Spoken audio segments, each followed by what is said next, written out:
Bapak Ibu, kita akan lanjut pelajaran kita malam hari ini dengan tema perkataan kita, ibadah kita. Ya, meskipun di sini dikatakan tentang sumpah gitu ya, sebetulnya Tuhan Yesus tidak berbicara tentang sumpah, tetapi meluruskan bagaimana setiap orang memahami perkataan, gitu ya, memahami perkataan dalam hidupnya, gitu ya. Nah, kita akan langsung aja, kita akan membaca dulu ayatnya. Matius 5 ayat 33 sampai 37.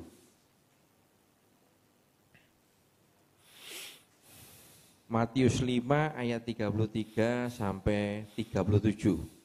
Kamu telah mendengar pula yang difirmankan kepada nenek moyang kita, jangan bersumpah palsu, melainkan peganglah sumpahmu di depan Tuhan.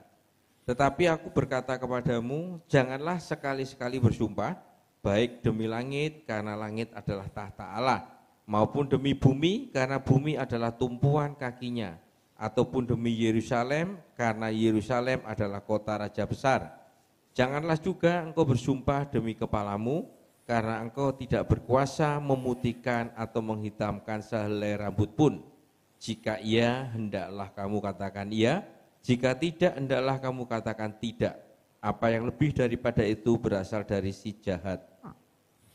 Ya, Bapak Ibu, di ayat 33 dikatakan, kamu telah mendengar pula yang difirmankan kepada nenek moyang kita. Kata difirmankan dalam bahasa aslinya tidak ada. Ya. Tidak ada kata logos, tidak ada kata rema. Kamu telah mendengar pula yang diajarkan kepada nenek moyang kita, itu tepatnya. Bukan difirman, ya bukan difirmankan, karena tidak ada kata rema maupun logos di sana. Kalimat ini menunjukkan untuk memahami konteksnya kita harus melihat Bilangan 30 ayat 2. Kita lihat ya. Bilangan 30 ayat 2. Bilangan 30 ayat 2. Apabila seorang laki-laki bernasar atau bersumpah kepada Tuhan, sehingga ia mengikat dirinya kepada suatu janji, maka janganlah ia melanggar perkataannya itu, haruslah ia berbuat tepat seperti yang diucapkannya. Ya, sekarang kita baca Ulangan 23 ayat 21. Ulangan 23 ayat 21. Ulangan 23 ayat 21. Apabila engkau bernasar kepada Tuhan Allahmu, janganlah engkau menunda-nunda memenuhinya, sebab tentulah Tuhan Allahmu akan menuntutnya daripadamu, sehingga hal itu menjadi dosa bagimu. Dua ayat yang dibaca Pak Handoko, Bapak Ibu, di Perjanjian Lama, itu adalah ajaran-ajaran Musa. Ajaran-ajaran yang dianggap baik, yang dipandang baik pada masa Musa. Dikatakan di situ itu bukan firman Tuhan, bukan berarti jelek ya, tetapi tidak semua yang ditulis di Perjanjian Lama itu firman Tuhan memang. Ada firman Tuhan, ada ajaran Musa, ada ajaran para nabi, ada hikmat para raja, hikmatnya Salomo, macam-macam, banyak informasi juga yang lain. Ya. Jadi di dalam Alkitab Perjanjian Lama banyak pandangan-pandangan, ya, yang tidak mesti tepat, yang belum tentu tepat. Khususnya apa? Ya, khususnya setelah Tuhan Yesus lahir, itu bisa dikoreksi. Nah, di dalam hal inilah Tuhan Yesus mengkoreksi. Kalau ajaran-ajaran Perjanjian Lama itu adalah firman Tuhan, Tuhan Yesus tidak perlu mengkoreksi. Masalahnya di sini Tuhan Yesus sedang mengkoreksi. Kamu telah mendengar yang diajarkan kepada nenek moyang kita. Apa ajaran itu? Kalau bersumpah, tepati. Jangan sampai kamu bersumpah tapi tidak menempati, atau kamu bersumpah palsu, jangan. Ayat-ayat ini menyatakan agar kita tidak melanggar atau menunda-nunda sumpah atau nasar kita. Ya. Di dalam tradisi Yahudi Bapak Ibu yang sangat agamawi, mereka membedakan antara ucapan biasa sehari-hari gitu ya, dan ucapan sumpah dalam sebuah upacara atau ibadah. Mereka membedakan, mereka mendikotomi. Ya. Ucapan sumpah dianggap lebih sakral daripada ucapan sehari-hari oleh orang agamawi saat itu. Ini bukan kebenaran. Ini tradisi ajaran nenek moyang Israel. Bukan firman loh. Jadi berpikir bahwa sumpah lebih berbobot dari ucapan sehari-hari kita, itu cara pikir agamawi, bukan kebenaran. Itu bukan firman Tuhan. Tidak seperti itu. Dalam konteks ini, Tuhan Yesus tidak sedang mengajar untuk bersumpah atau melarang bersumpah. Tetapi Yesus sedang mengajar hidup kita ini hanya satu. Dan tidak boleh dipisahkan, ya tidak boleh dipisahkan antara keseharian dan ibadah. Maksudnya, setiap tindakan atau kata-kata yang terucap dalam hidup kita itu sakral, seperti sumpah. Paham ya? Jangan membedakan. Jangan pernah membedakan antara ucapan kita sehari-hari, di rumah, di tempat kerja, di dalam pergaulan bersama teman, dianggap lebih rendah tingkatnya daripada Anda berkata-kata Anda berkata-kata di gereja. Di gereja hati-hati ngomong, ucapanmu itu didengar Tuhan. Emangnya kalau di luar gereja nggak didengar Tuhan? Sama. Ya. Jadi Tuhan Yesus sedang mengkoreksi pola pikir Yahudi di mana ibadah atau upacara dianggap lebih berbobot daripada sehari-hari. Seolah-olah ucapan sumpah, nasar di sebuah upacara ibadah itu lebih berbobot daripada janji kepada seorang teman di kehidupan sehari-hari. Tidak seperti itu. Janji adalah janji dan itu sakral. Janji kepada orang teman, ya, janji kepada seseorang teman, janji kepada Tuhan di gereja atau di bait Allah sama saja. Jangan mendikotomi. Ini ajaran Tuhan. Tidak boleh ada sumpah palsu, tidak boleh ada janji-janji palsu. Tidak boleh ada perkataan yang sia-sia. Atau bahasa sekarang ya, jangan ngomong sembarangan, jangan janji asal-asalan.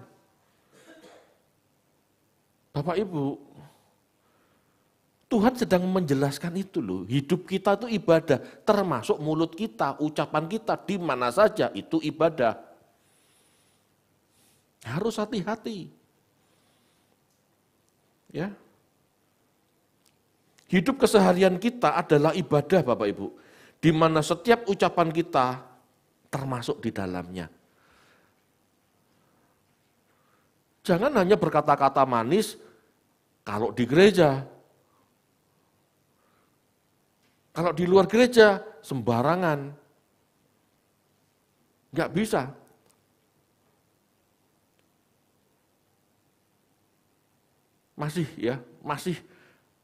Masih bisa dimengerti gitu ya. Di gereja hati-hati bicaranya, di luar gereja enggak hati-hati. Itu agamawi. Yang lebih parah sebetulnya, ada juga di gereja enggak hati-hati ngomongnya juga ada. Ngomong sembarangan ada. Intinya Bapak Ibu, dimanapun kita berada, ucapan kita itu sakral. Dan ucapan kita itu didengar Tuhan. Dan suatu saat akan dimintai pertanggungjawaban. Kita harus berkata dengan benar dan tepat dalam keseharian kita dan harus menjadi karakter Jangan sampai perkataan kita yang tidak dalam maksud sumpah dianggap bukan sebuah kebenaran. Saya ulangi, jangan sampai perkataan kita yang tidak dalam maksud sumpah dianggap bukan sebuah kebenaran. Paham maksudnya? Jangan sampai orang lain menilai kita, kalau kita ngomong sumpah, itu baru dianggap serius, itu baru dianggap benar. Jangan sampai orang menilai kita pada saat kita nggak bersumpah, kita dianggap ini pembohong. Paham nggak maksudnya? Kalau terbiasa orang ngomong sembarangan, orang akan merendahkan perkataan kita. Sehingga harus ditekankan pakai sumpah. Nah, dia bersumpah. Dia bersumpah ini berarti benar. Kalau dia tidak sumpah, ojo percaya, biasanya dia bohongan. Jangan sampai orang menilai seperti itu. Bisa dipahami? Karakteristik orang Kristen tidak seperti itu. Karakteristik orang Kristen yang Tuhan Yesus harapkan, sumpah nggak sumpah kebenarannya sama. Dimanapun kamu berada, di gereja, di luar gereja, dimanapun tanpa sumpah, orang harusnya percaya sama kamu. Jadi orang Kristen itu harus hati-hati bicara. Harus mikir dulu sebelum bicara. Aku mau ngomong ABCD. Sebelum kita ucapkan ABCD, sebaiknya kita pikirkan dulu, renungkan dulu. Bisa kita tepati enggak? Menyinggung orang lain enggak? Apakah kata-kata ini menghancurkan suasana damai sejahtera enggak? Apakah kata-kata ini memang yang aku maksud? Jangan sampai orang salah paham. Pemilihan kata dipikir. Benar itu.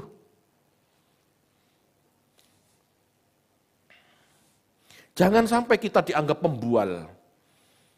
Itu kalau enggak pakai sumpah, ojo mbok percaya. Gorotok. Wah, orang Kristen dianggap gorotok gara-gara ngomong tanpa sumpah. Enggak benar. Sebagai orang Kristen tanpa sumpah, aku percaya. Ini orang Kristen, ngomongnya enggak sembarangan. Ini loh seharusnya. Ini harus menjadi karakter anak Tuhan, anak Allah seharusnya. Ya, Tuhan Yesus sedang meluruskan ini. Orang Yahudi itu dikit-dikit sumpah demi bait Allah. Sumpah demi korban di atas bait Allah. Kamu tidak perlu ngomong sumpah-sumpah seperti itu. Ngomong aja yang benar. Ngomong aja yang benar dan apapun janjimu lunasi, genapi. Itu yang benar. Gak usah dikit-dikit ngomong sumpah, sumprit. Gak ada gunanya. Malah kalau kamu gak melakukan sumpahmu, kamu berdosa di hadapan Allah. Dalam kehidupan Kristen Bapak Ibu, hidup kita ini satu. Tidak pernah dipisah. Mana jam ibadah, mana jam di luar ibadah. 24 jam hidup kita itu ibadah. Termasuk kita ngomong sama seseorang. Termasuk sikap kita di ruang TV, di ruang tidur, di kamar mandi, itu hidup kita itu ibadah. Jangan dipikir kalau di rumah ibadah, kalau di gereja, di tempat ini ibadah. Bukan loh. Di tempat ini ibadah, di kamar mandi, Anda lagi ndoprok, itu ibadah. Halo, permisi. Jadi jangan aneh-aneh. Hidup kita ini diawasi Tuhan. Kita nggak pernah tahu CCTV-nya Tuhan taruh mana. Tetapi kita dalam pengawasan Tuhan. Ya. Nggak diawasi Tuhan, sekeliling kita, manusia di sekitar kita, ngawasin kita. Iki lu wong Kristen. Tingkah lakunya lihatan, ngomong sembarangan. Mereka menilai. Apakah ucapan kita yang sembarangan itu yang mau kita sajikan di hadapan mereka? Cok percaya mbek wong Kristen wis. Gak gelem sumpah, gak wani sumpah, gak berani berarti tidak berani menempati janji. Iya kan? Kan banyak orang Kristen berpikir ayat ini untuk orang Kristen yang berarti tidak boleh sumpah. Enggak loh, Tuhan tidak pernah melarang sumpah. Yang dikatakan di sini janganlah bersumpah palsu. Bukan bersumpah loh. Kata-kata di situ epiorkeo, artinya sumpah palsu. Jangan bersumpah palsu. Tuhan nggak pernah berkata, jangan bersumpah. Enggak. Tuhan mengatakan, jangan bersumpah palsu. Maksudnya apa? Jangan dolak-dalik. Kalau kamu sumpah, ya tepati. Bahkan tidak dalam posisi sumpah pun, kamu harus menempati. Kamu harus menggenapi janjimu. Kamu harus selesaikan perkataanmu. Itu kekristenan. Kekristenan tidak pernah dilarang sumpah. Ya, yang dilarang sumpah palsu. Wis pakai sumpah, tapi gak menempati janji. Itu loh yang jadi masalah. Yang Tuhan inginkan tanpa sumpahmu, ya tanpa sumpah pun kamu menempati janji. Tanpa bersumpah pun kata-katamu itu benar. Enggak palsu. Tanpa sumpah pun gitu ya.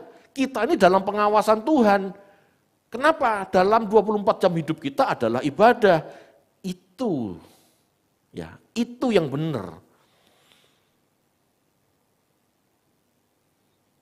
Ini yang firman Tuhan, yang Yesus katakan itulah yang firman Tuhan. Kalau bukan yang Yesus katakan, belum tentu firman Tuhan. Yesuslah sang firman, Yesuslah firman. Tidak pernah dikatakan di perjanjian lama, perkataan Nabi itu firman. Bisa jadi ajaran, bisa jadi hikmatnya sang Nabi. Salomo tulis hikmat, apakah hikmat dari Tuhan? Belum tentu, ada yang ya, ada yang bukan. Kita harus cerdas Bapak Ibu. Ya, kita harus mereposisi pengertian kita tentang firman. Firman itu hanya Yesus dan ucapan-ucapannya, hidupnya itu firman. Selain Yesus belum tentu firman, karena belum tentu sama dengan yang diajarkan Tuhan Yesus. Termasuk ini salah satunya. Di dalam Yahudi, sumpah itu biasa dan sumpah dianggap lebih sakral. Bagi Tuhan Yesus enggak. Sumpah enggak sumpah, segala sesuatu yang keluar dari mulutmu, itu kamu pertanggungjawabkan. Dalam berkata benar, kita tidak perlu mendasari dengan demi langit atau demi rambut kita. Seolah-olah ya, mereka adalah saksi dan menegakkan kebenaran ucapan kita. Jangan. Bersumpah demi langit, demi Tuhan, demi mamaku, demi papaku. Seolah-olah kalau kita ngomong gitu, kita benar-benar orang saleh, kita benar-benar orang benar. Enggak. Benar enggak benar ucapan kita, itu dibuktikan dengan kita lakukan enggak, kita kerjakan enggak, kita penuhi enggak janji kita. Kita lakukan enggak hidup kita. Tuhan, aku berjanji mau bertobat. Demi Tuhan, aku berjanji bertobat. Emangnya yang bertobat siapa? Kita apa Tuhan? Kita kan? Enggak usah demi Tuhan. Karena Tuhan pun tidak akan memaksa kamu bertobat. Tuhan memberikan tidak bebas pada kita untuk bertobat. Lakukan. Kalau memang kamu janji bertobat, lakukan saja. Tidak perlu janji demi Tuhan, janji demi gereja, janji demi Pak Gembala. Tidak ada kayak begitu. Amin Bapak Ibu. Jangan dengan mudah berkata sumpah, demi itu, demi ini, sebab tanpa dasar demi ini, demi itu, sehingga tanpa sadar kita membuat diri kita sulit dipercaya. Kita kebanyakan sumpah. Aku ngomong jujur yo. Nah, ini berarti sebelum-sebelumnya ndak jujur. Kita kadang-kadang ndak pakai kata sumpah ya demi Tuhan, ndak. Tapi kadang-kadang aku tak ngomong, iki jujur yo, iki tenanan, iki jujur. Berarti sebelum-sebelumnya dia nggak jujur kan? Kan nggak perlu seperti itu, ngomong aja yang ngomong, tetapi omonganmu tuh harus benar, sehingga orang lain terbiasa mendengar suara kita, ucapan kita, orang ini benar kok ngomongnya. Tapi dia nggak ngomong demi Tuhan loh, nggak masalah, tapi dia ngomongnya biasanya benar. Tapi dia nggak ngomong loh, jujur loh ya, jujur itu guyonan. Nggak perlu, ucapannya dia pasti benar karena dia orangnya hati-hati bicara. Loh, kan bagus. Kalau orang dinilai sesamanya, ini orang benar. Kata-katanya nggak pernah guyon, dalam arti tidak pernah bohong, nggak pernah main-main gitu. Bagus nggak? Bagus. Jadi kita tidak perlu klarifikasi. Aku tak ngomong yo, iki jujur, iki cerita genah iki. A1. Loh, berarti sebelumnya bukan A1 berarti. Benar nggak? Ya jangan kayak begitu. Gitu loh maksudnya Tuhan. Ngomong aja yang benar. Jangan ditambahi, jangan dikurangi. Lebih daripada itu Tuhan katakan dari si jahat. Halo. Ini loh kesucian hidup. Kesucian hidup itu bukan masalah berdoa, berpuasa. Kesucian hidup itu dari mulut. Kita seharusnya bisa menegakkan dan menggenapi ucapan kita sendiri. Maka janganlah kita mengucapkan sesuatu yang berlebihan. Yang tidak bisa kita genapi atau membuktikan, jangan. Ucapkan sesuatu yang bisa kita genapi.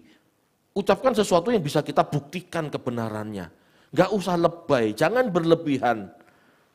Kata-kata berlebihan ini dalam arti luas, bukan gini ya, bukan berlebihan dalam arti membumbui saja, menambah-nambahi dalam arti membumbui sebuah cerita. Bukan hanya itu, dalam bicara pun gak usah hiperbola.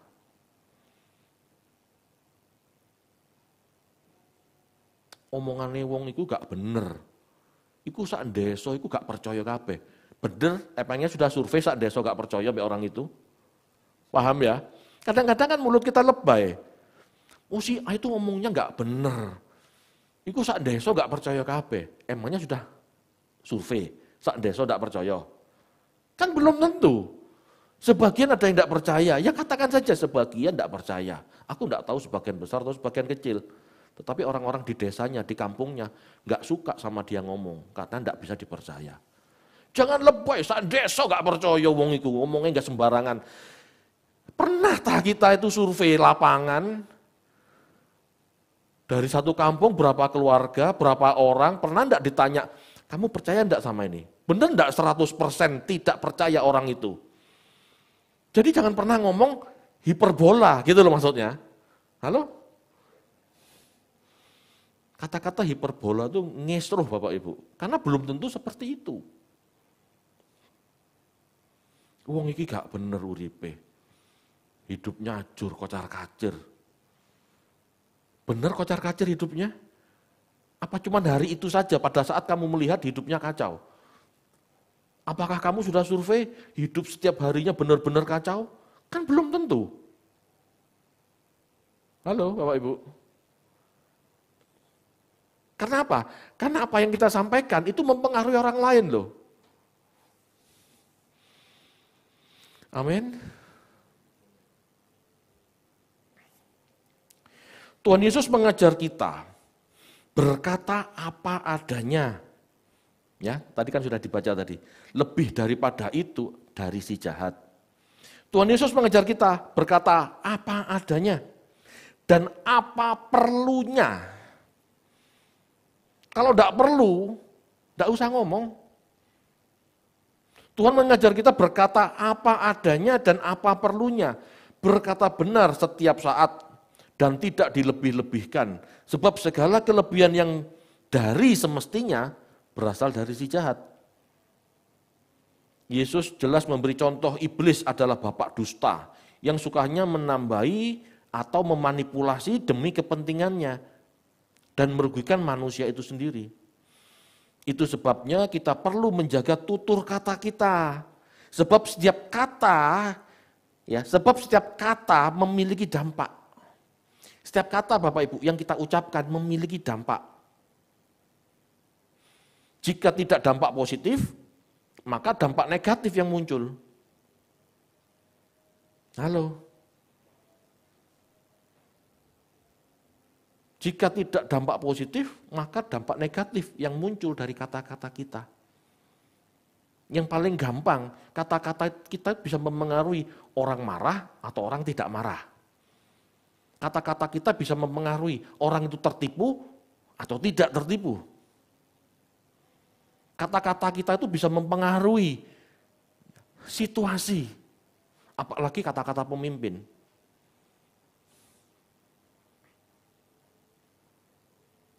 Misalnya, ada pemimpin negara berkata, negara kita dalam kondisi tidak baik-baik saja, krisis. Kira-kira di masyarakat gimana mendengar ini? Gempar, gelisah. Itu sebabnya dalam setiap pernyataan, dalam setiap perkataan siapapun harus hati-hati karena mempengaruhi hidup orang lain. Mempengaruhi hubungan dengan sesama. Niatnya guyon, tapi orang lain kok nyengak yo, kok guyonnya gak enak yo, sakit hati, bisa. Kok ngomongnya seperti itu ya, tak enteni. Tak enteni. Apa yang dia katakan digenapi enggak?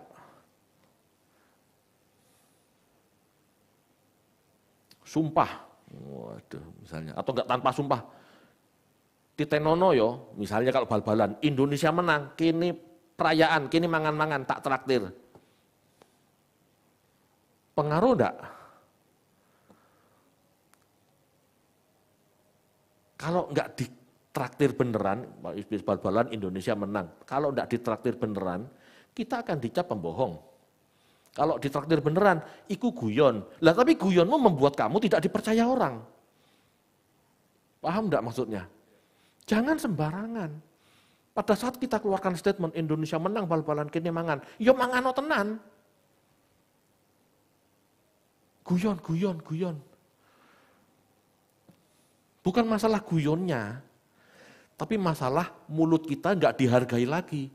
Ucapan kita enggak ada harganya lagi. Wah, pemahaman yang diajarkan Tuhan ini luar biasa. Kalau kita benar-benar bisa berhati-hati, itulah ibadah yang sebenarnya.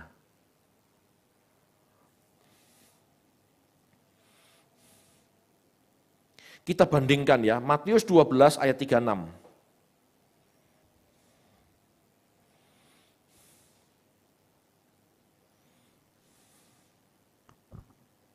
Matius 12 ayat 36, tetapi aku berkata kepadamu, setiap kata sia-sia yang diucapkan orang harus dipertanggungjawabkannya pada hari penghakiman. Setiap kata sia-sia, argon, yang diucapkan orang harus dipertanggungjawabkan pada hari penghakiman. Ini Yesus loh yang ngomong.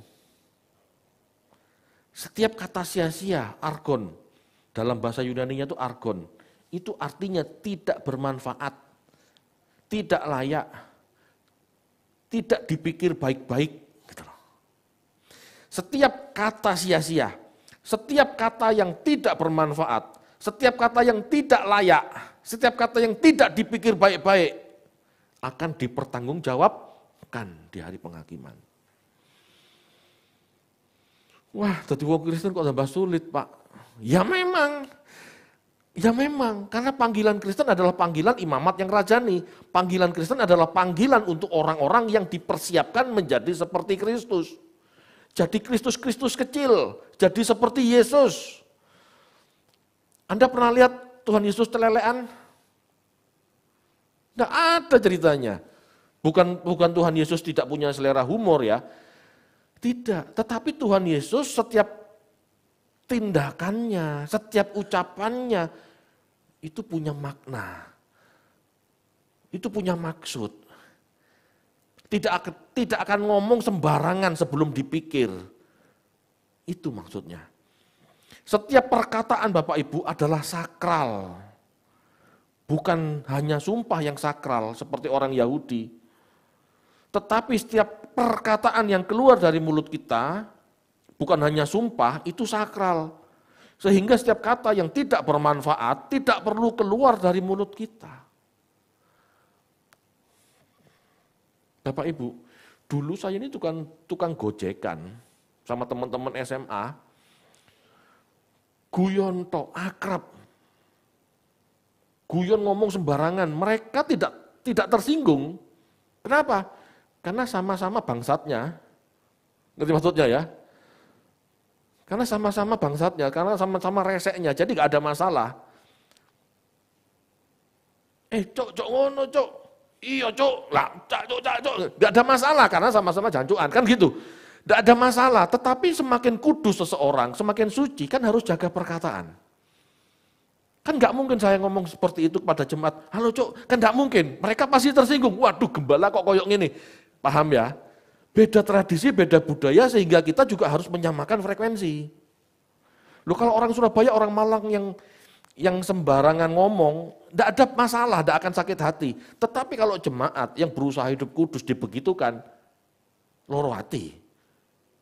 Padahal sebetulnya tidak boleh loro hati kan, harusnya kan malah mengerti gitu loh, malah panjang sabar. Tetapi kenyataannya banyak orang Kristen semakin suci semakin baper. Ini aneh juga sebetulnya. Nah, itu sebabnya kita tidak boleh juga ngomong sembarangan. Karena tidak semua orang punya pola pikir yang sama. Punya kebiasaan yang sama. Tapi kalau istilahnya preman-preman, teman-teman yang sama-sama nakal dulu, perkataan kasar, bahasa kasar nggak ada masalah. Kenapa? Ya karena memang begitulah biasanya. Tapi begitu orang bertobat, punya tradisi baru, ini semakin sensi, disitulah kita harus jaga-jaga ucapan. Frekuensinya harus sama, perkataannya harus baik, perkataannya harus membangun. Kan seperti itu. Kalau saya ketemu teman-teman lama, gitu, misalnya ke Malang, ketemu teman-teman lama, ngomongnya ngaco itu, seperti yang dulu tetap. Saya ya tidak harus tersinggung karena saya mengerti itu kebiasaan mereka. Tapi bagi orang yang tidak terbiasa seperti itu, dengan ucapan-ucapan kasar itu, kan sakit hati. Makanya kita harus jaga bicara. Di mana kita berdiri, di situ langit dijunjung. Itu harus benar-benar. Kita harus benar-benar berpikir seperti itu, jangan sampai kita salah ngomong sehingga kita dicap pendeta kok gitu, orang Kristen kok gitu. Hati-hati. Ya. Tidak boleh ada kata-kata yang tidak perlu keluar dari mulut kita jika memang kita tidak bermaksud memperkatakannya. Jika kita mau hidup lebih bijaksana, seharusnya mulai dengan ucapan kita. Pikirkan, apa yang kita ucapkan bermanfaatkah? Dipikir baik-baik, apakah akan berdampak positif atau negatif? Menghibur, menguatkan, atau bahkan menyakiti, menyinggung orang lain. Pikir. Pikir, itu harus dipikir. Apa yang keluar dari mulut kita, itu berdampak. Berdampak apa? Orang lain senang atau orang lain sedih? Orang lain gembira atau orang lain marah? Mulut kita ini yang harus dijaga. Bagi yang mendengar, hati mereka harus dijaga. Jadi sama-sama menjaga. Orang yang bisa menjaga mulut, menjaga hati, ini loh yang disebut ibadah. Bukan cuma di gereja, di luar gereja juga. Itulah ibadah yang sejati. Persembahkanlah tubuhmu sebagai persembahan yang kudus, berkenan kepada Allah. Yang sejati itu. Ibadah sejati itu bukan di ruang doa 5 jam. Ibadah sejati itu menjaga perasaan orang dan menjaga hati supaya tidak dicemari dengan ketersinggungan. Itu ibadah. Amin Bapak Ibu. Berarti tidak perlu berdoa Pak? Ya bukan seperti itu. Berdoa itu mengkoreksi diri. Berdoa itu mengevaluasi. Kemarin aku diomong gitu kok tersinggung ya. Kan harusnya koreksi. Kemarin aku ngomong sembarangan. Sehingga membuat orang lain sedih, marah. Iya ya, aku ini ngomong kebanyakan. Aku ini ngomong sembarangan. Enggak tak pikir. Harusnya sadar. Dalam doa itu harusnya sadar bahwa tingkah laku kita belum lurus, belum sempurna. Itu yang harus dipahami dalam doa. Lah kalau doa cuma si wala-wala, tralala, trilili, nyanyi, begini, begitu. Amin. Dapat apa? ya tidak mungkin dapat apa-apa.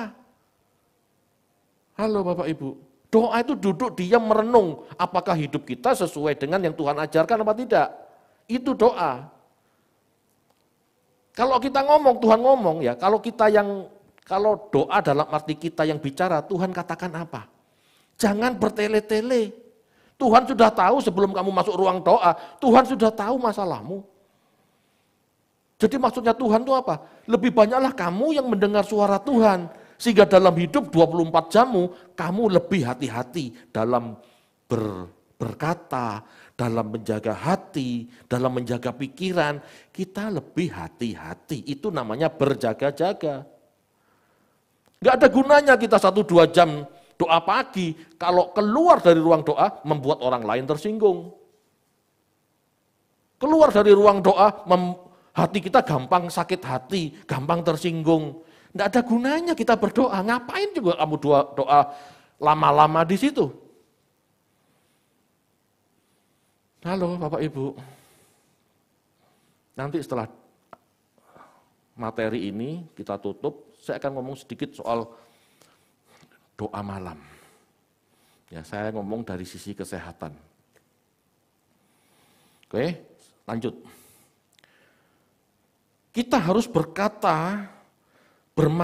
kita harus berkata-kata dengan memikirkan, mempertimbangkan manfaatnya, dampak positif atau negatif.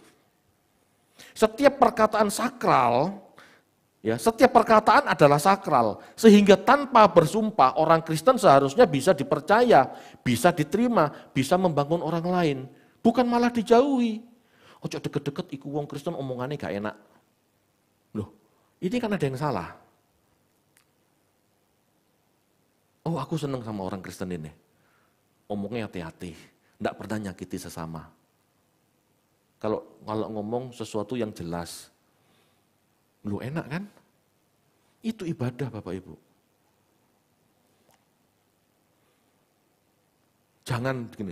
Jangan orang lain menunggu sumpah kita baru omongan kita dianggap benar, itu celaka. Halo? Karena dalam kekristenan tidak ada yang namanya upacara keagamaan. 24 jam hidup kita, itu loh kebenaran yang dilihat Tuhan. Bukan sekedar upacara itu kan simbol-simbol. Upacara, ibadah dalam arti liturgi, itu kan simbol-simbol.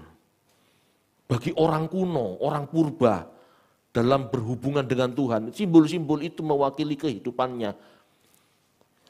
Nah, bagi kita yang mengerti kebenaran, yang Tuhan ajarkan 24 jam hidup kita itu loh ibadah.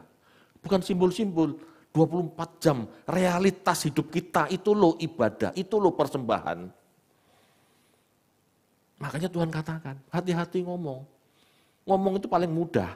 Sebelum bertindak, berbicara itu jauh lebih mudah, betul enggak? Dari yang paling mudah ini loh, kamu pikir baik-baik, jangan sampai salah. Kalau dalam mulutmu benar, pasti tingkah lakumu benar. Itu karena tingkah laku lebih sulit dilakukan daripada mulut. Nahan mulut itu jauh lebih sulit. Betul enggak? Wow. Seharusnya jika dalam pertimbangan kita, apa yang akan kita ucapkan tidak menjadi berkat atau membangun orang lain, sebaiknya tidak ucapkan. Hati-hati dengan perkataan kita Bapak Ibu. Kalau perkataan kita itu kira-kira membuat huru-hara, menyakiti hati seseorang, dan tidak ada perlunya bahkan, tidak perlu diperkatakan. Saya ngomong begini bukan anti guyon, guyon boleh saja, tetapi hati-hati. Apa kira-kira guyonku menyakiti hati orang? Mungkin kita yang ngomong tidak berniat menyakiti hati orang. Tapi orang yang mendengar, omongannya kok gak enak ya, omongannya kok nyengak. Bisa begitu. Halo Bapak Ibu, hati-hati. Bahkan kalau memang gak perlu guyon, gak usah guyon. Saya ngomong begini bukan, waduh kalau gitu hubungan Kristen itu serius-serius banget Pak. Ya enggak begitu ya. Tetapi pertimbangkanlah setiap kata, setiap kalimat, sehingga setiap kata, setiap kalimat tidak menyakiti hati orang lain. Karena kita nggak pernah tahu siapa yang tersinggung. Karena kita tidak pernah tahu siapa yang akhirnya tersandung dengan ucapan kita. Hati-hati. Kita baca yuk Amsal 10 ayat 19 sampai 21.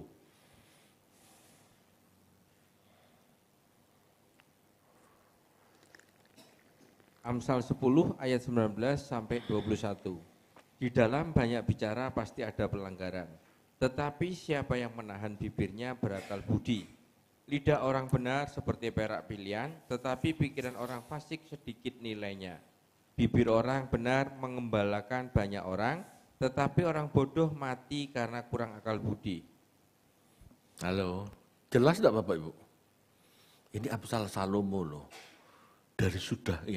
Dari zaman purbakala, sejak zamannya Salomo, itu berarti 3000 tahun yang lalu. Orang banyak bicara pasti ada salahnya. Orang banyak bicara pasti ada pelanggarannya. Tapi siapa yang menahan bibirnya dia berakal budi. Orang yang berakal budi pasti bisa ngempet mulutnya. Orang yang, ini kan berarti kebalikannya. Orang yang tidak berakal budi tidak bisa menahan mulutnya. Barang siapa tidak bisa menahan perkataannya, dia tidak berakal budi. Kenapa? Karena pasti ada pelanggaran. Di dalam banyak bicara, di dalam banyak celometan, pasti ada pelanggaran, pasti ada kesalahan terjadi. Halo Bapak Ibu, sadar enggak? Bisa enggak ngomong yang benar-benar aja, yang penting-penting aja? Enggak setiap cerita orang harus direspon. Bisa jadi kita enggak mau ngomong, tapi karena dengar orang, kita merespon ceritanya dengan tambahan-tambahan yang sebetulnya enggak perlu. Tambahan-tambahan yang enggak perlu nih loh, yang kadang-kadang bisa menjebak kita berkata-kata salah. Halo? Benar enggak? Di dalam banyak bicara ada pelanggaran. Ini bukan firman Tuhan, ini hikmat manusia sebetulnya. Amsal ini kan hikmat manusia. Hikmat manusia saja sadar bahwa banyak bicara pasti banyak salah.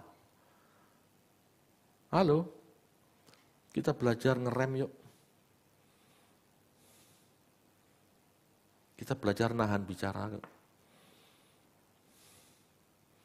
Pak itu berat Pak, pakai orang cerewet berat. Iya memang itu paket hidupnya. Kan gitu. Orang merah. Orang kolerik ya, kolerik apa sanguin? Kolerik ya, itu gampang emosional, ya itu paket hidupnya. Yang harus diubah, yang harus dikerjakan. Orang hijau, pendiam, sulit bicara, dan tidak satset, ya itu paket hidupnya, bagaimana dia satset, bagaimana dia cepat bereaksi. Kalau yang merah, dia harus berubah supaya tidak cepat bereaksi. Kan begitu. Bapak Ibu, kita dilahirkan dengan warna masing-masing, dengan kecenderungan masing-masing yang harus dikelola seperti Kristus. Kesadaran yang sempurna adalah kesadaran yang seperti Kristus. Bicara diatur, bertindak diatur itu maksudnya disadari gitu ya. Bicara disadari, bertindak disadari, dipahami, perlu merespon atau tidak. Kalau kira-kira menjerumuskan, kalau kira-kira tidak berfaedah, nggak perlu dilakukan. Dia berdiam diri. Yesus tidak selalu berdebat loh. Kadang-kadang berdebat sudah memuncak, dia nggak mau meneruskan, dia pergi menghindar. Ada saat-saat kita harus tahu kapan berdiam. Kapan berhenti bicara, harus tahu kapan kita harus merespon atau tidak. Tidak semuanya perlu direspon Bapak Ibu. Ya.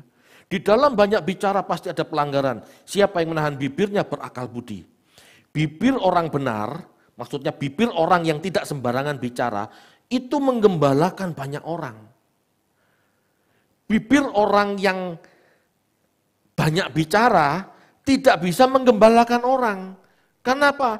buat gaduh, buat orang salah paham, ngomong yang tidak perlu-perlu, sehingga banyak orang yang tidak bisa tergembala dengan baik. Karena bingung, ini kok begini. Ya, orang bodoh mati karena kurang akal budi.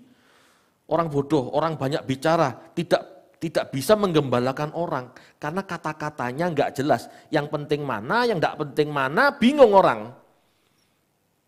Tapi kalau gembala yang benar, setiap perkataannya benar, orang tahu arahnya kemana. Ya.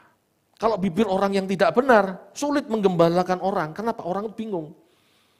Karena bibirnya banyak, bicaranya banyak, sehingga orang bingung, ini penting apa enggak, yang mana yang harus ditaati, yang mana yang tidak bisa. Ini guyon apa serius, bingung loh. Tetapi kalau orang bisa menjaga tutur katanya, orang itu bisa menggembalakan orang, bisa mengarahkan orang. Kenapa? Karena yang mendengar tahu pasti, ini serius, ini bukan guyon. Terlebih lagi, perkataannya bukan omong kosong, perkataannya benar. Itu maksudnya. Amin Bapak Ibu. Bagi budaya masyarakat saat ini yang mengadakan sumpah, bagi setiap pengangkatan seseorang pada jabatan yang akan diemban, itu ibadah.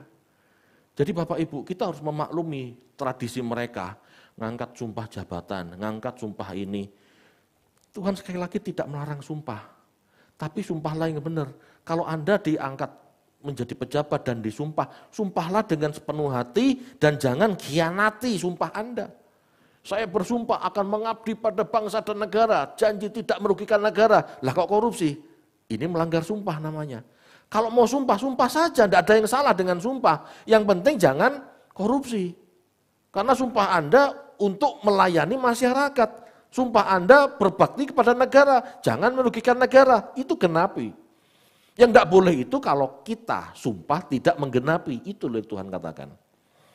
Bukan nggak boleh sumpah. Jadi banyak orang Kristen itu salah.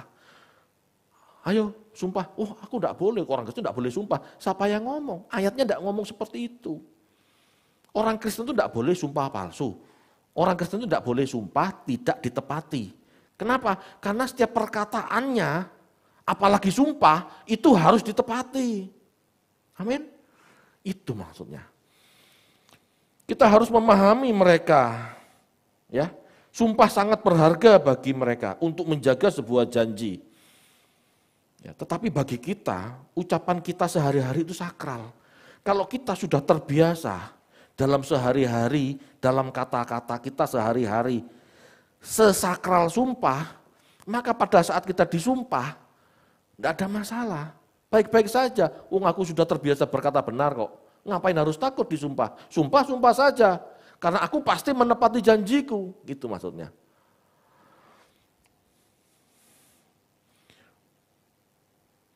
Ucapan sehari-hari dan sumpah seharusnya memiliki bobot kebenaran yang sama, sehingga kita layak disebut orang benar. Kita Bapak Ibu oleh Tuhan Yesus yang perlu dipegang, tidak diajar ya untuk mendikotomi antara hidup dan ibadah.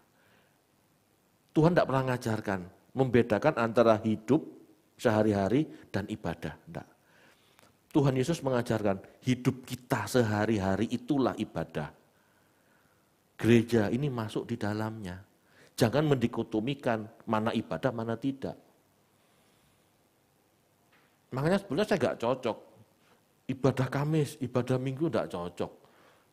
Pertemuan Kamis, pertemuan Minggu itu lebih cocok. Kenapa? Karena ibadah kita 24 jam dalam hidup kita. Amin Bapak Ibu. Bagi orang percaya hidup kita hanya satu yang harus dipersembahkan. Bagi orang percaya, bagi orang Kristen, hidup kita satu. Dan jangan dipotong-potong, jangan dipisah-pisah. Satu itulah yang harus kita persembahkan kepada Tuhan. Itulah ibadah yang sejati. Ibadah sejati itu termasuk menjaga mulut. Yohanes. Yakobus 1 ayat 26. Ayat terakhir.